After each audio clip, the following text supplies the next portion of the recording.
Sorry. So நாங்கள் new dimension subject ஃபெஸ் assignment போட்டிருக்காங்க சரியா. ஸோ ஃபைனல் இயரில் மோஸ்ட் இம்பார்ட்டண்டான சப்ஜெக்ட்ன்ற வந்து ஒன்று ஃபர்ஸ்ட் செமஸ்டரில் வந்து ஸ்ட்ராட்டஜிக் மேனேஜ்மெண்ட், செகண்ட் செமஸ்டரில் வந்து நியூ டைமென்ஷன் சரியா. நியூ டைமென்ஷன் சொல்லி சொன்னாலே நான் ஜஸ்ட் உங்களுக்கு ஒரு பேசிக்கான ஒரு நாலேஜை தரேன். அதாவது வந்து நியூ சரியா, நியூ டைமென்ஷன் சொல்றது விஷயம் புதிய விஷயங்கள், புதிய போக்குகள், புதிய கொள்கைகள், புதிய எல்லாமே வந்து நியூலியா இருக்குது. எல்லாமே புதிய புதிய அப்டேட். ஆரம்பத்துல இருந்த மெத்தட்ல இப்ப மேனேஜ்மெண்ட்ல இருக்குது. ஆரம்பத்துல செஞ்ச ப்ராசஸ்ல இப்ப நியூவா இருக்கிற ப்ராசஸ். ஆரம்பத்துல ஃபாலோ பண்ண விஷயம்ல இப்ப புதிய ஃபாலோ பண்றது. ஸோ அதுதான் நியூ டைமென்ஷன். புதிய விஷயங்கள், புதிய போக்குகள், அந்த மாதிரியான விஷயங்களை வந்து முகாமைத்துவத்துல வந்து கண்டறியப்படுறதை தான் வந்து நியூ டைமென்ஷன். அப்ப இந்த சப்ஜெக்ட்ல வந்து நாங்க என்ன செய்யறோம்னு சொல்லி சொன்னா இந்த மாதிரி எல்லாமே வந்து விஷயங்களை வந்து கண்டுபிடிக்கிறோம். அதாவது புதிய புதிய விஷயங்கள், புதிய மாற்றங்கள், அந்த மாதிரியானதுகளை தான் இந்த நியூ டைமென்ஷன் சப்ஜெக்ட் வந்து உங்களுக்கு சொல்லி ஸ்ட்ரக்சர் ஒன்று சொல்லி இருக்காங்க சரியா. ஸோ நாங்க நியூ டைமென்ஷன் சப்ஜெக்டை எடுத்துக்கொண்டா நார்மலாகவே வந்து இப்போ நான் அசைன்மெண்ட் தான் டிஸ்கஷன் பண்ணுவேன். ஸோ ஜஸ்ட் இந்த சப்ஜெக்டை பற்றி ஒரு ஐடியாவுன்னு ஞாபகம் வச்சுக்கொள்ளுங்க. ஓகே, ஸோ சப்ஜெக்டை பற்றி ஒரு ஐடியான்னு அப்போ முதலாவது வந்து நியூ டைமென்ஷன் வந்து மெயினாக வந்து நாங்கள் படிக்க வேண்டிய சப்ஜெக்ட் தான் என்னதுன்னு சொல்லி சொன்னால் course information set. Okay okay, அதாவது வந்து பார்ட்டிசிபேட்டிவ் மேனேஜ்மெண்ட் முதலாவது. அடுத்தது வந்து ஓகே, இதில் வந்து பார்ட்டிசிபேட்டிவ் மேனேஜ்மெண்ட் மட்டும்தான் இருக்கு.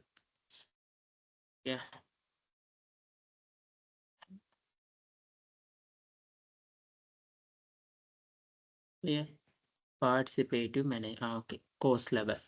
அப்போ முதலாவது வந்து பாருங்க, இதுல வந்து மொத்தமாக வந்து நாங்கள் படிக்க இருக்கு யூனிட் 1, 2 தான் படிக்க இருக்கு. ஸோ செஷன் ஃபுல்லாக வந்து 7 செஷன் படிக்க இருக்கு. அப்போ முதலாவது வந்து நாங்கள் பார்க்க வேண்டியது வந்து participative at work and introduction, அதாவது டுவர்ட்ஸ் பார்ட்டிசிபேட்டிவ் மேனேஜ்மெண்ட். அதுக்குள்ள தான் session 1, session 2 theory of participation, system participative management சரியா. அடுத்தது வந்து theory of leadership and decision making. அப்போ செஷன் 3ல வந்து லீடர்ஷிப்பை பற்றி படிக்க வேண்டி இருக்கு சரியா. செஷன் 4லையும் அதே மாதிரி தான். ஸோ செஷன் 4 அடுத்தது வந்து பார்ட்டிசிபேஷன் ஆப்பரேஷன் மேனேஜ்மெண்ட். ஸோ இது எல்லாமே காமனாக படிக்க வேண்டிய விஷயங்கள் தான். அடுத்தது வந்து மாடர்ன் ட்ரெண்ட் ப்ரொடக்டிவிட்டி, அதாவது வந்து ஃபேக்டர் ரிலேட்டட் ப்ரொடக்டிவிட்டி, அந்த உற்பத்தி திறன் அந்த மாதிரியான விஷயங்களை வந்து நாங்கள் பார்க்க வேண்டி இருக்கு சரியா. ஸோ இந்த விஷயங்கள் இல்லாமல் வந்து நாங்கள் நார்மலாக எடுத்துக்கொண்டா இன்டர்நேஷனல் ட்ரேடிங், அடுத்தது productivity, theory of leadership, trade protectionism. So இந்த மாதிரியான சில சப் டாபிக்ஸ் வந்து படிக்க இருக்கு சரியா. ஸோ அதோட வந்து என்ன சொல்றதுன்னா ஓகே ஓகே. அப்போ பாருங்க, participative management, creativity, innovation and entrepreneurship, international business environment, management, productivity and quality, work place, spirituality. So இப்போ இந்த மெயினாக வந்து இந்த அஞ்சு டாபிக் இருக்கு. இந்த 5 டாப்பிக்கை வந்து படிக்கணும். கண்டிப்பா இந்த 5 டாப்பிக்கை வந்து நான் படிக்கணும் சரியா. உங்களுக்கு வந்து அசைன்மெண்ட்ல தந்திருக்கிறது வந்து மெயினா வந்து இந்த டுவர்ட்ஸ் பார்ட்டிசிபேட்டிவ் மேனேஜ்மெண்ட்டும், அடுத்தது இந்த ஒர்க் ஸ்பிரிச்சுவாலிட்டியை பத்தி கொஞ்சம் விஷயம் இன்க்ளூட் ஆக்கியிருக்காங்க. அடுத்தது வந்து இந்த என்டர்பிரினர்ஷிப்பை பத்தி ஆன ஒரு விஷயம், என்டர்பிரினர்ஷிப் டெவலப்மெண்ட். ஸோ இந்த விஷயத்தை வச்சு தான் உங்களோட அசைன்மெண்ட் இருக்கு ஓகே. ஸோ நாங்கள் வந்து தியரி கிளாஸ்ல வந்து இதெல்லாம் 1 by 1 வந்து பேப்பர் டிஸ்கஷனோட வந்து நாங்கள் இந்த விஷயங்களை வந்து படிச்சு கொண்டு போவோம் ஓகே. சரி, இப்போ நான் அசைன்மெண்ட்க்கு வந்து மூவ் ஆகுறேன். ஓகே, ஸோ அசைன்மெண்ட்டை எல்லாரும் ரீட் பண்ணியிருப்பீங்க. சரி, நான் எகெயின் அசைன்மெண்ட்டை ரீட் பண்ணி அந்த அசைன்மெண்ட்ல என்ன விஷயத்தை வந்து சொல்லியிருக்காங்கன்னு சொல்லி நான் தெளிவாக சொல்கிறேன் ஓகே. சரி, அப்போ முதலாவது வந்து இந்த அசைன்மெண்ட்ல சொல்கிறாங்க வேர்ட் கவுண்ட் வந்து 1500 to 2000 இருக்கணும்னு சொல்லி சொல்கிறாங்க சரியா. அடுத்தது வந்து அசைன்மெண்ட் டெட்லைன் வந்து 27th June 2024. டைம் வந்து தந்திருக்காங்க 8 மணி. ஒன்னும் பிஃபோ 8 மணிக்கு முதல்ல சப்மிஷன் பண்ணணும் சரியா. So any act of polygram or any evidence using the AI will be penalized. All reference must be properly cite and acknowledge. அப்ப நாங்க எங்கெங்க தகவல் தேடி ரெஃபரன்ஸ் தேடி எடுத்தோமோ அந்த ரெஃபரன்சஸ் எல்லாமே வந்து கண்டிப்பா வந்து நாங்க மென்ஷன் பண்ணணும் ரெஃபரன்ஸ்ல. சரியா? ஸோ அது இல்லாம வந்து இந்த ஏஐ டூல்லாம் வந்து பாவிக்கிற வேணான்னு சொல்லி சொல்றாங்க. ஓகேயா? ஸோ முதலாவது பாருங்க, read the below case study and answer the all questions. Answer should be focused aligned with the case study. Okay, அப்ப இந்த கேஸ் ஸ்டடி ஒன்று தந்திருக்காங்க. ஸோ அந்த கேஸ் ஸ்டடியை ரீட் பண்ணி ஸோ அந்த ஆன்சர் பண்ணும் பொழுது அந்த கேஸ் ஸ்டடியோட ரிப்பப் பண்ணி தான் ஆன்சர் பண்ணணும். ஸோ கேஸ் ஸ்டடியை வந்து தொடர்பு படுத்தி தான் நாங்கள் அந்த தந்திருக்க ஆன்சர்ஸ் 4க்கு வந்து கொஸ்டின் 4க்கு வந்து ஆன்சர் பண்ணணும். கொஸ்டின் 4க்கும் ஆன்சர் பண்ணணும்னு சொல்லி சொல்றீங்க. Not treating every one on the same. அப்ப இதுலயே இந்த எடிங்லயே வந்து உங்களுக்கு என்ன சொல்லுது, அதாவது வந்து ஒரு இப்ப நாங்க படிக்கிறது முகாமைத்துவம். அப்ப அந்த முகாமைத்துவத்துல சொல்றாங்க ஒரு விஷயம் என்னது, not treating every one the same. அதாவது எல்லாரையும் வந்து ஒரே மாதிரி கவனிக்க கூடாது, எல்லாரையும் வந்து ஒரே மாதிரி கவனிக்க கூடாதுன்னு சொல்லி சொல்றாங்க. ஓகே, சரி. இப்ப நாங்க வந்து அந்த கேஸ் ஸ்டடி அந்த கதை காலத்துக்கு வந்து போகும். ஓகே, அப்ப முதலாவது இந்த இதுல இது பேராகிராஃப் வந்து 3 பேராகிராஃப் இருக்கு. சரியா? அப்ப நாங்க ஒரு பேராகிராஃப முதல்ல நாங்க ரீட் பண்ணி அதுல என்ன சொல்லியிருக்கான்னு சொல்லி நாங்க தெரிஞ்சுக்கொள்வோம். பாருங்க, as a recently as the 1980s, managers in some of most productivity organizations in the country use the pride themselves on treating all their employees equally. அப்ப என்ன சொல்றாங்கன்னு சொல்லி சொன்னா, 1980கள்ல வந்து நாட்டுல இருக்க அதாவது உற்பத்தி நிறுவனங்கள் வந்து அந்த உற்பத்தி நிறுவனங்கள தொழில் புரிகிற முகாமையாளர்கள் வந்து ஊழியர்கள் அனைவரையும் அந்த நிறுவனத்துல பணிபுரிகின்ற அனைத்து தரப்பினர்களையும் வந்து சமமாக வந்து நடத்தினாங்க. சமமா நடத்துறதுல வந்து அவங்க பெருமையும் கொண்டாங்கன்னு சொல்லி சொல்றாங்க. சமமா நடத்துறாங்க. This typically meant holding the line on rules and regulation so that everyone conform the same set of guidelines. So அப்ப இதுல என்ன சொல்றான்னு சொல்லி சொன்னா, அந்த நிறுவனத்தால பொதுவா சொல்லப்படுகின்ற இந்த விதிகளா இருக்கலாம், வழிகாட்டுதல்களா இருக்கலாம். ஸோ இது அனைவருக்கும் வந்து ஒரே மாதிரியா தான் காணப்படும். அதனால அனைவரும் வந்து அதுக்கு இணங்கிக் கொள்வாங்கன்னு சொல்லி இருக்காங்க. 1 minute தாங்க.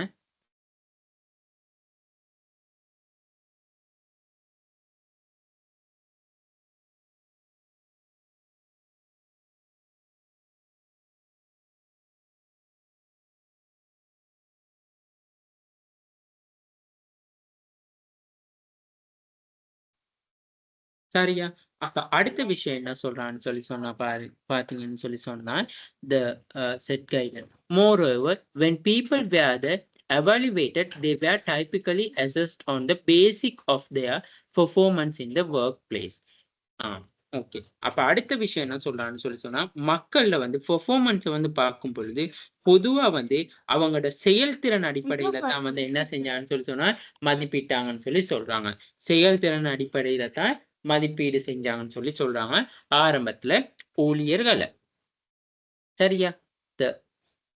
Okay, in recent year there has been the dramatic change in management thinking. அப்ப ரீசனபிள் இயர்ல அப்ப கடந்த காலங்கள்னு சொல்லி சொன்னா, இப்ப தற்காலத்துல வந்து கடந்த காலத்தை விட தற்காலம்னு சொல்லி ஞாபகம். அப்ப இந்த தற்காலத்துல வந்து என்ன சொல்றாங்கன்னு சொல்லி சொன்னா, பொதுவா வந்து அதாவது வந்து சமீபத்திய ஆண்டுகள்ல வந்து முகாமைத்துவத்துல வந்து பெரிய அளவிலான ஒரு மாற்றம் வந்து கொண்டு வரப்பட்டுச்சு. அதாவது வந்து எல்லோரையும் வந்து சமமா அப்படி இல்லாட்டி ஒரே மாதிரியா நடத்துறதுக்கு பதிலாக வந்து ஒரு சில நிறுவனங்கள் வந்து ஊழியர்களோட குறிப்பிட்ட தேவைகளை வந்து பூர்த்தி செய்யறதுக்கு முயற்சி செய்யறாங்க.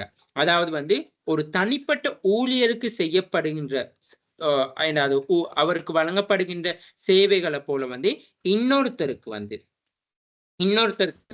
செய்யாம இருக்கலாம். கூடுதலா வந்து அனைத்து ஊழியர்களும் வந்து இந்த நிறுவனத்துல வந்து எப்படி நல்லா வேலை செய்யறாங்க என்பதை மதிப்பிடுறதுக்கு பதிலா வந்து அவங்க உண்மையாலுமே வந்து இந்த உடல் ரீதியான பங்களிப்பை விட அவங்க அந்த இருக்கிற அந்த உள ரீதியான அவங்க உள ரீதியான பங்களிப்பு எவ்வளவுன்னு சொல்லி பாக்குறாங்க. ஒருத்தர் வந்து உடல் ரீதியா எத்தனை மணி நேரம் வேலை செய்ய இருந்தாலும் அதை விட அவங்க அந்த நிறுவனத்துக்கு வந்து எவ்வளவு வேல்யூபிள் பர்சன் சொல்லி சொல்றதை தான் வந்து தற்காலத்துல வந்து நிறுவனங்கள் வந்து மதிப்பீடு செய்கின்றன. அப்ப அதைத்தான் சொல்றாங்க. In the recent years, there has been the dramatic change in management thinking. Instead, treating everyone the same. Some organizations are now trying to meet the specific need of employee. அப்போ ஒவ்வொரு தடை வந்து தனிப்பட்ட தேவைகள் வந்து தனிப்பட்ட செயற்திறன்ல வந்து செல்வாக்கு செலுத்துது.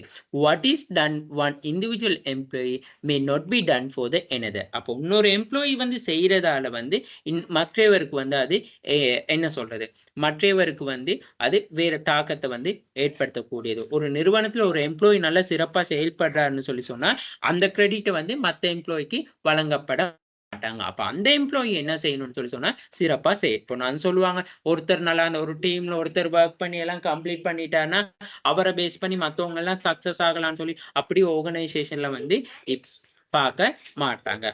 Additionally, instead the evaluate of the all employee how well they work in the workplace. Okay.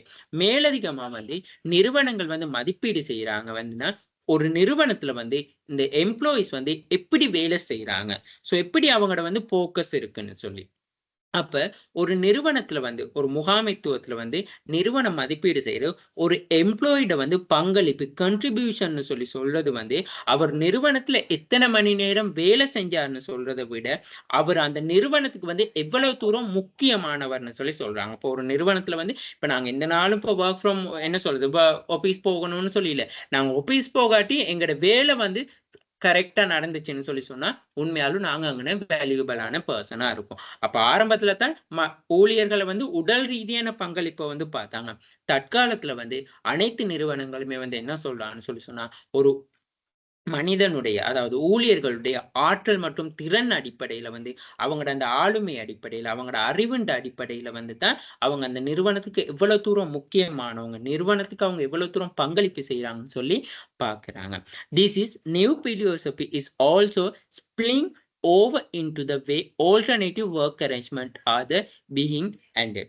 அப்ப இதை என்ன சொல்றான்னு சொல்லி சொன்னா சோ இதனால வந்து நிறுவனங்கள் வந்து இந்த வேலை ஏற்பாடு வேலையில வந்து மாறுதல்கள் வேலையில வந்து புதிய புதிய மாற்றங்களை வந்து உருவாக்குறதுக்கு வந்து ஒரு ஊந்துதலா இருக்கு, உருவாக்குவதற்கு அப்படி முயற்சி செய்யறாங்க. அப்ப முதலாவது பேராகிராஃப்ல வந்து ஞாபகம் வச்சுக்கொள்ளுங்க, 1980 எல்லாம் கால பகுதியில எல்லாம் வந்து நிறுவனங்கள் வந்து என்னன்னா அனைவரையும் வந்து சமனா நடத்தி தான் பெருமை கண்டாங்கன்னு சொல்லி சொல்றாங்க. சோ சமனா எல்லாருக்கும் ஈக்குவாலிட்டியா வந்து ஒருத்தர் வேலை செஞ்சாலும் மத்தவங்க வேலை செய்யாட்டி வந்து எல்லாருக்கும் ப்ரொமோஷன், எல்லாருக்கும் சேலரி இன்கிரிமெண்ட் அப்படின்னு சொல்லி.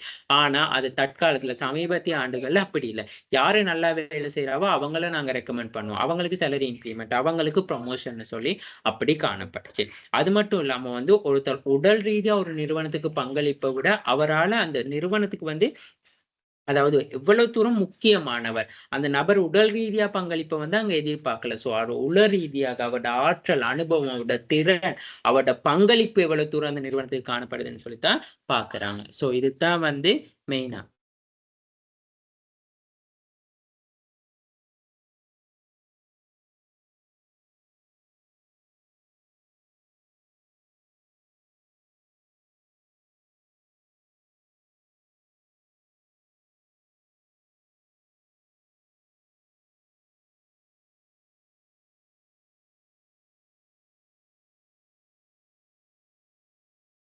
சரியா, அடுத்தது சொல்றாங்க. அப்ப இந்த இந்த விஷயத்தை வந்து எக்ஸ்பிளைன் பண்றதுக்காக இந்த பேராகிராஃப்ல வந்து 2 நிறுவனங்களை வந்து என்ன செய்யறாங்கன்னு சொல்லி சொன்னா உதாரணத்துக்கு எடுக்கிறாங்க. 2 நிறுவனங்களை வந்து உதாரணத்துக்கு எடுக்கிறாங்க. சரியா, சோ அதுல முதலாவது நிறுவனம் தான் என்ன எடுத்திருக்கான்னு சொல்லி சொன்னா an example of the eternal life of the casualty. அதாவது வந்து இந்த எட்னா லைஃப் அண்ட் கேஷுவாலிட்டின்னு சொல்லி சொல்றது வந்து அதாவது வந்து ஒரு லைஃப் இன்சூரன்ஸ் கம்பெனி யூஎஸ்ஏல இருக்குது. சரியா, where workers are given the option to the reducing their work week or comparison of the time into fewer days. Okay, அப்ப இந்த எட்னான்னு சொல்ற நிறுவனத்துல வந்து உதாரணத்துக்கு எட்னான்னு சொல்ற நிறுவனத்துல வந்து தொழிலாளர்கள் வந்து தங்களோட வேலை வாரத்தை குறைக்கிறதுக்கு அதாவது வேலை செய்யற நேரத்தை குறைக்கிறதுக்கு அப்படி இல்லாட்டி அந்த நாட்களை எப்படி அந்த வேலை நாட்களை வந்து சுருக்கிக் கொள்ள முடியும்னு சொல்லி அதிக அளவு வந்து அதுக்கு ஆர்வமா விருப்பம் தெரிவிக்கிறாங்க. For the week comparison of the time into the pivot days.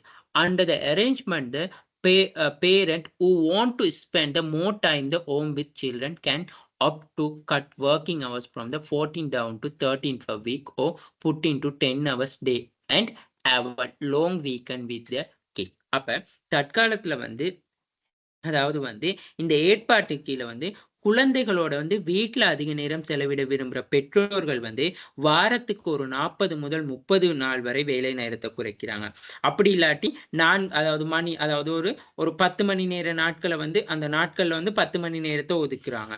குழந்தைகளோட நீண்ட வாரம் விடுமுறையை வந்து கழிக்கிறதுக்கு வந்து அவங்க விருப்பப்படுறாங்க தற்காலத்துல.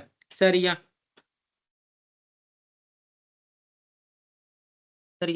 So okay, in either case this personal decision do not negatively affect the employee opportunities for promotion. Okay, அப்ப இந்த மாறுபட்ட விஷயம் மேல வந்து எம்ப்ளாயீஸை வந்து ஊழியர்களை வந்து தனிப்பட்ட முறையில வந்து அவங்களோட அந்த ப்ரொமோஷன்லயோ அதாவது பதவி உயர்வுலையோ அப்படி இல்லாட்டி அவங்களுக்கு வழங்கப்படுகின்ற அந்த ஆப்பர்ச்சுனிட்டிலையோ வந்து எந்த விதமான பாதிப்பும் ஏற்படுத்தாதுன்னு சொல்லி சொல்றாங்க அந்த நிறுவனத்துல. அதாவது வந்து நிறுவனத்துல பணிபுரிகிற ஊழியர்கள் வந்து வேலை நேரத்தை குறைக்கணும்னு சொல்லி சொல்றாங்க. ஸோ அதுக்காக வந்து ஒவ்வொரு வேலை நேரங்கள் 40 ஹவரம் 30 ஹவரம் 30 நாள் ஆக்குறாங்க. ஸோ அப்புறம் 10 ஹவர்ஸை வந்து குறைக்கிறாங்க. லாங் வீக்கெண்டை வந்து கிட்ஸோட வந்து ஸ்பெண்ட் பண்ண பாக்குறாங்க. இப்படி இருக்கிற சந்தர்ப்பத்துல வந்து இப்படி ஒரு விஷயம் நடக்குதுன்னு சொன்னாலே எங்களுக்கு மைண்ட் செட் எங்க போகும்? ஓகே, இப்படியெல்லாம் லீவ் எல்லாம் கொடுத்தா இப்ப இவங்களுக்கு எப்படி சேலரி கொடுப்பாங்க, இவங்களுக்கு எப்படி ப்ரொமோஷன் கொடுப்பாங்க. ஸோ அதைத்தான் அவங்க ஹைலைட் பண்ணி சொல்லியிருக்காங்க. In either case this personal decision do not negatively affect the employee. So இந்த தனிப்பட்ட தீர்வானது வந்து தனிப்பட்ட ஒரு நபர் வந்து நான் கிட்ஸோட இந்த டைம் ஸ்பெண்ட் பண்ணுங்களுக்காக நான் இவ்வளவு டைம் எடுத்துக்கொள்றேன். ஸோ இந்த தனிப்பட்ட தீர்மானம் வந்து எந்த விதத்திலையும் வந்து அவரோட ப்ரொமோஷன்லயோ அவரோட பதவி உயர்வுலையோ சம்பள உயர்வுலையோ அவருக்கு வழங்கப்படுகின்ற அந்த ஊக்குவிப்பு அந்த ஆப்பர்ச்சுனிட்டி சந்தர்ப்பம் வழங்குறது. ஸோ அந்த மாதிரி எந்த விஷயத்துல வந்து பாதிக்காதுன்னு சொல்லி சொல்றாங்க. Why is the company so willing to accommodate the personal desire of the worker? அப்ப இங்க நல்லா ஞாபகம் வச்சுக்கொள்ளுங்க. அதாவது வந்து தொழிலாளர்கள தனிப்பட்ட விருப்பங்களுக்கு இடமளிக்க நிறுவனம் வந்து ஏன் தயாரா இருக்கு?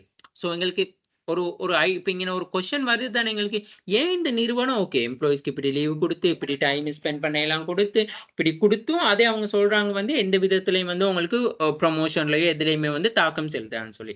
அப்ப எங்களுக்கே ஒரு கேள்வி இருக்கு, why is the company so willing recommended to the personal desire of the work? அப்ப ஏன் இந்த தனிப்பட்ட இந்த விஷயத்துக்காக வந்து நிறுவனங்கள் வந்து என்ன நடக்குதுன்னு சொல்லி சொன்னா இடமளிக்குதுன்னு சொல்லி கேட்கிறாங்க. அப்ப எட்னான்னு சொல்ற அந்த நிறுவனம் வந்து ஒவ்வொரு ஆண்டும் one of the main reason, அப்ப முக்கிய காரணம் என்னதுன்னா Aetna was losing 102 people every year felt the cost of the company was too great. So இப்படி வந்து கொடுக்காத நிலையில வந்து என்ன நடக்குச்சுன்னு சொல்லி சொன்னா இந்த எட்னான்னு சொல்ற நிறுவனம் வந்து அதாவது வந்து ஒவ்வொரு ஆண்டும் நூற்றுக்கணக்கான திறமையான நபர்களை வந்து இழக்கிறாங்க. அப்ப நூற்றுக்கணக்கான திறமையான நபர் அவர் அந்த நிறுவனத்துல வந்து அந்த எட்னா நிறுவனம் இழக்குதுக்கான ரீசன் என்னது? அதாவது வந்து அவங்களுக்கான வந்து ஒரு பிளெக்சிபிலிட்டி ஒண்ணு இல்லாததுன்னு சொல்லி எங்களுக்கு மைண்டுக்கு போகணும். ஸோ இதே நேரத்தான் வந்து என்ன செய்யறான்னு சொன்னா அந்த எட்னா நிறுவனத்துக்கு இப்படி ஒரு பிரச்சனை ஒன்று இருந்தோன்னா அதை ஐடென்டிஃபை பண்ணி சரி நாங்க உங்களுக்கு வந்து பெட்ரோல்ஸ் வந்து சைல்ட்ஸோட ஸ்பெண்ட் பண்றதுக்கு டைமை தரோம், ஒர்க்கிங் அவர்ஸை குறைக்கிறோம். ஸோ அந்த மாதிரியான நடவடிக்கைகளை எடுக்குது. ஸோ அப்படி அந்த நடவடிக்கைகள் எடுத்துடும் சொல்றாங்க ப்ரொமோஷனுக்கோ எந்த விதமான ஆப்பர்ச்சுனிட்டிக்கோ எந்த விதமான ஒரு நெகட்டிவ் ஃபீட்பேக்கும் இருக்காதுன்னு சொல்லி. சரியா? அது மட்டும் இல்லை, இப்படி செய்யறதால அந்த நிறுவனத்துக்கு பாருங்க something had to be done keep the people the payroll. As a result today approximately 2000 of and Aetna 44,000 employee work part-time, share the job work home or other compared the work week arrangement. சரியா?